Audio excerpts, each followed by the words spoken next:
দেখো বন্ধুরা, পিসিদের বাড়ি এসে গেছি। আর গাছে কত জামরুল হয়েছে, দেখো কত জামরুল হয়েছে।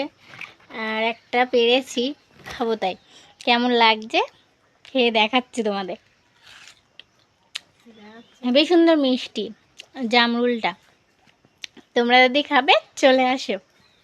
বন্ধুরা, এসে দেখলাম পিসিদের আনারস গাছে আনারস হয়েছে। এই দেখো, সব আনারস হয়েছে। আর জামরুল গাছে এত জামরুল হয়েছে, তা কি বলবো, ভর্তি হয়ে গেছে জামরুল। নেট দিয়ে ঢেকে দিয়েছে যাতে পাখিতে না খেতে পারে। না হ্যাঁ, আমগুলো দেখো কত সুন্দর, বড় বড় আম গাছে হয়েছে। এই দেখো, আর এগুলো ছোট ছোট আম, দুটো আম গাছ। এই দেখো, খুব সুন্দর লাগছে। ভিডিওটা কেমন হয়েছে বলবে বন্ধুরা।